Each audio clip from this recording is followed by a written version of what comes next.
Isang magandang araw ng bakbakan mga kaibigan. Welcome sa Boxer Shorts. Ako po si Atty. Ed Tolentino, kasama ninyo sa inyong corner pagdating sa usapang boxing. Dito sa Boxer Shorts, we do not monetize. Handog sa inyo, diretsong opinion, hango lamang sa ating passion. At ngayon sa Boxer Shorts, pag-usapan po natin ang iskandalong kinasasangkutan ng British boxer na si Chris Eubank Jr. Last April 26, hinarap ni Chris Eubank Jr. ang kanyang kababayan na si Conor Benn sa isang non-title middleweight fight. 160 pounds ang weight limit sa labang ito. Ang ganda ng bakbakan mga kaibigan, Certified Fight of the Year candidate. Nanalo si Chris Eubank Jr. by decision. Pero hindi doon nagtapos ang kontrobersiya sa nasabing laban. Sapagkat lumalabas bago ang laban, nag-post ng videos itong si Chris Eubank Jr. kung saan nakitang gumagamit siya ng sauna para magbawas ng timbang para sa kanyang laban kay Conor Benn. Pag-usapan natin itong kaso ni Chris Eubank. Sa London po kasi, bawal sa isang boksingero ang gumamit ng sauna para magbawas ng timbang. Mahigpit po ang kalakaran na ito base na rin sa guidelines ng British Boxing Board of Control. Pag-usapan natin ang kaso ni Chris Eubank sapagkat ang kanyang kaso halos kapareho nung naging kaso ni General Casimero in April 2022 na magpunta sa Inglaterra si Casimero para idepensa sana ang kanyang WBO bantamweight title kontra kay Paul Butler. Super higpit ang British Boxing Board of Control kay Casimero. Hindi pinayagan na maglaban ang dalawang boksingero, si Casimero at si Butler, nang ma-discover na gumamit ng sauna si Casimero before the fight with Butler.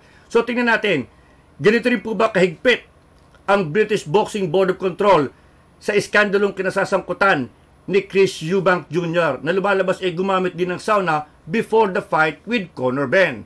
Lahat ng yan pag-usapan natin dito lamang sa Boxer Shorts. At nagbabalik ang Boxer Shorts mga kaibigan. Heto't pag-usapan natin ang kontrobersiya na kinasasangkutan ng British fighter na si Chris Eubank Jr. Itong si Chris Eubank Jr. may lumabas na ebidensya na siya umano'y gumamit ng sauna para magbawas ng timbang bago ang kanyang laban kontra kay Conor Benn. Alam nyo sa London mga kaibigan, mahigpit na pinagbabawal ng British Boxing Board of Control ang boksingerong gumagamit ng sauna para magbawas ng timbang. Delikado po ito, dapat natural method lamang. Now, ang kaso ni Chris Eubank Jr. mga kaibigan ay hawig sa naging kaso ni General Casimero noong April 2022. Noong 2022, pumunta sa London si General Casimero para idepensa ang kanyang WBO bantamweight title kontra kay Paul Butler ng Inglaterra. Pero bago ang laban, na-discover ng British Boxing Board na nagsasauna itong si General Casimero at hindi nila pinayagan na matuloy ang laban kay Butler. Nabalik tayo dito kay Chris Eubank Jr.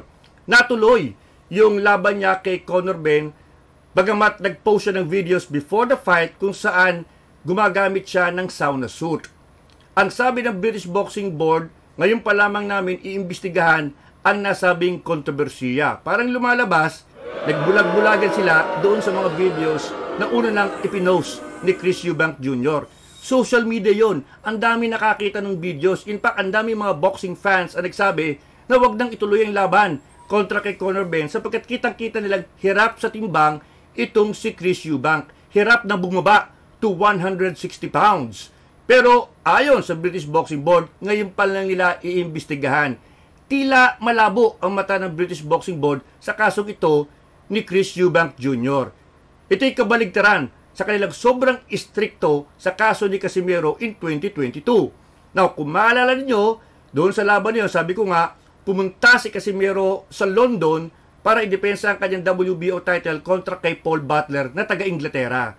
Ang sabi ng British Boxing Board, nakita raw nila si Casimero na nagsasauna para magbawas ng timbang before the fight with Paul Butler. At dahil dito, ayaw nilang bigyan ng go signal yung laban. Sinabi nila, hindi matutuloy ang nasabing laban kay Butler. Alam nyo, may hidden story sa ating pananaw kung bakit ganun ka-stricto ang British Boxing Board sa kaso ni Casimero. Now, in December 2021, mga kaibigan, yung laban ni Casimero at ni Butler dapat mangyayari sa Dubai. Pero hindi po natuloy sapagkat nagkaroon ng gastritis umano si Casimero. Pero doon pa lang sa Dubai in December 2021, marami na nagsasabing hirap sa timbang itong si Casimero. Hirap na siya to meet the 118-pound limit ng bantamweight division. So sabi ng WBO, i-reschedule namin ang laban. Sige, patatawarin ka namin, John Well, i-reschedule namin ang laban April 2022 dyan sa London. At sabi ng WBO, kapag hindi pa rin natuloy ang labang ito, for whatever reason, sa anumang dahilan, pag hindi pa rin natuloy, tatanggalan nila ng corona si John Well Casimero. So, pumunta si Casimero sa London kung saan ipinagbabawal ang paggamit ng sauna sa pagbabawas ng timbang. Kumbaga, doon pa lang sa Dubai, may problema na sa timbang. Ang malas naman ni Casimero, na-reset ang laban sa London kung saan mahigpit na ipinagbabawal ang paggamit ng sauna para magbawas ng timbang. So ngayon, nahuli nga si General Casimero ng British Boxing Board. Ang nakakapagtaka lang dito mga kaibigan, hindi man lang finine itong si Casimero. Sinabi agad ng British Boxing Board na no fight, hindi matutuloy ang laban kay Butler. At dahil dito, hindi may depensa ni Casimero ang kanyang titulo kontra kay Butler. Kasi ayaw ngang bigyan ng lisensya, ayaw bigyan ng go signal ng British Board. Now, remember what the WBO said nung makancel yung Dubai fight. Ililipat namin to sa bagong date.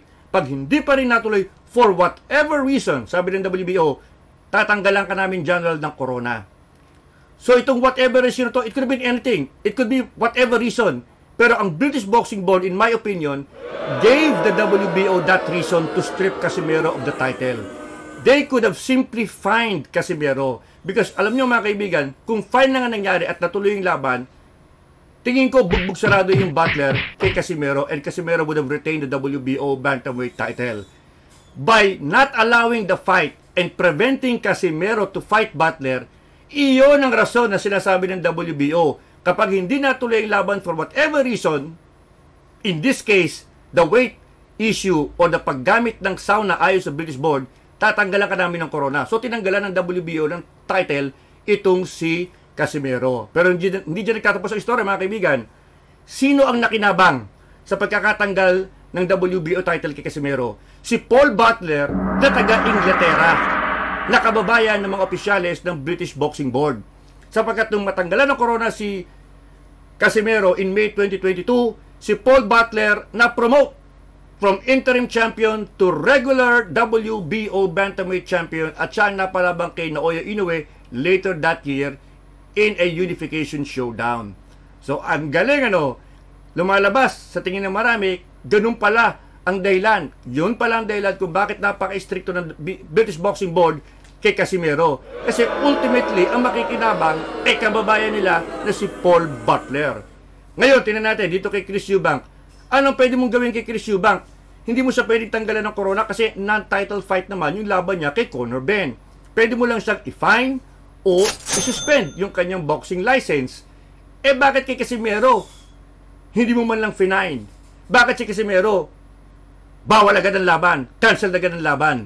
Eh kasi nga, sa ating pananaw, sino makikinabang? Si Paul Butler, na taga-Inglaterra din. O kayo na ang magdibuho ng istorya, mga kaibigan.